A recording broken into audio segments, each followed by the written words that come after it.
რატომ ინახავენ ოცნების პოლიტიკოსები მილიონობით ლარს ნაღდი ფულის სახით რადიო თავისუფლების მიერ ჩატარებულმა მოკვლევამ აჩვენა, რომ 2026 წლის ქონებრივი დეკლარაციების მიხედვით ოლიგარქის ათეულობით წარმომადგენელი საბანკო სექტორს, საკუთარ სახლს ან სეიფს ამჯობინებს. ინტერესის ცენტრში მოხვდა დეპუტატი ნინო წილოსანი, რომელიც 170,000 ლარამდე ქეშს ინახავს. სიაში რეკორდსმენი ქართული ოცნების დეპუტატი აკაკი ალადაშვილია, რომელიც ოჯახთან ერთად მილიონ ლარზე მეც ნაღდი ფულით ფლობს. მიუხედავად იმისა, რომ კანონი ეგრეთ წოდებული ქეშის ფლობას არ კრძალავს, ჩნდება მთავარი კითხვა: რატომ ერიდებიან საჯარო პირები გამჭვირვალე საბანკო ტრანზაქციებს და რამდენად ეფექტიანად ამოწმებს აუდიტის სამსახური ამ თანხების რეალურ წარმომავლობას? მარიამ ლეკიაშვილი გვერდება დეტალებით და შეფასებებით ამ თემაზე.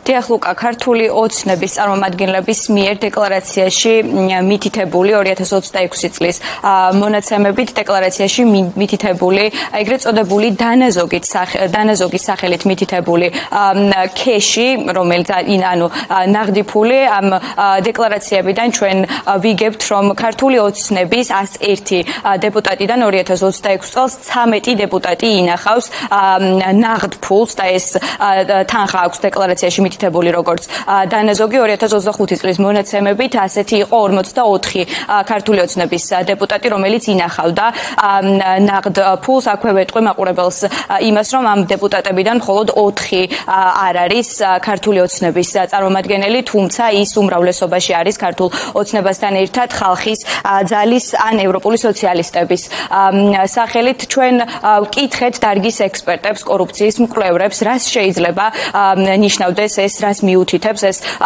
ყველაფერი. ისინი ამბობენ, რომ ქართული ოცნების წარმომადგენლები ამით ცდილობენ, რომ ხთავი აარიდონ სანქციებს, ისინი მოელიან ევროკავშირისგან სანქციებს, შესაბამისად საბანკო ანგარიშებზე ისინი ერიდებიან ფულის განთავსებას, სწორედ ამიტომ ისინი ფულს ინახავენ ქეშად, ანუ ნაღდი ფულის სახით და ეს ყველაფერი დეკლარაციაში მითითებული აქვს როგორც დანაზოგი, ასევე მაყურებელს ვეტყვი იმასაც, რომ ამ დეპუტატების ჩამონათვალში რეკორდსმენი არის აკაკი ალადაშვილი. ამ დეპუტატების სიაში ასევე ფიგურირებს ნინო წილოსანის, ასევე შოთა ბერეკაშვილის, ალექსანდრე ტაბატაძის, ასევე ირაკლი ზარქუას და ლაშა ტალახაძის სახელები.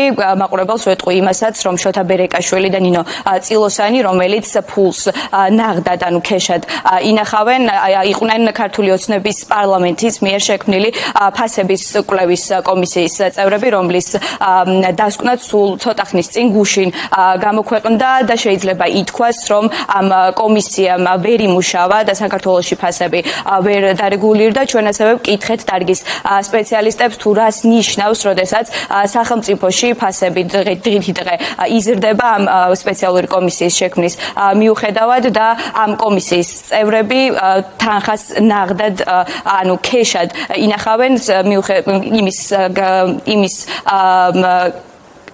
ისინი ქეშად ინახავენ თანხას იმის მაგივრად, რომ ეს თანხა საბანკო ანგარიშებზე განათავსონ.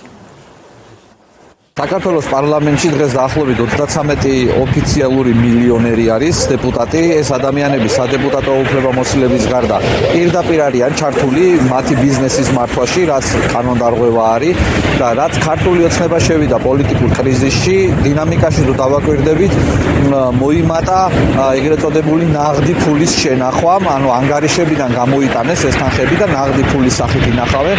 ეს გამომდინარე იქიდან არის, რომ მათ ეშინიათ სანქციების, რადგან მათი კოლეგები ბევრი არის დასანქცირებული და ამიტომ რომ არ დასანქცირდნენ, ფული არ დაკარგონ, ამიტომ მათ ასე ვთქვათ საჭიროდ ჩათვალეს, რომ ეს თანხები გამოეტანათ და შეენახათ ნაღდი ფული. ქართული სახელმწიფო იქცა ერთი კაცის რუსი ოლიგარქის პირად შეპესეთ, მიმდინარეობს ქართული ხალხის სისტემური ძარცვა, მაღალი ფასების უკან დგას მათი კონკრეტული ინტერესები, კორუფციული წილი, ახლა მთავარი ქურდები, დამნაშავეები ფულს ვერსად ვეღარ ინახავენ და სახლებში დაილაგეს ოქროზოდები და ქეში ფული.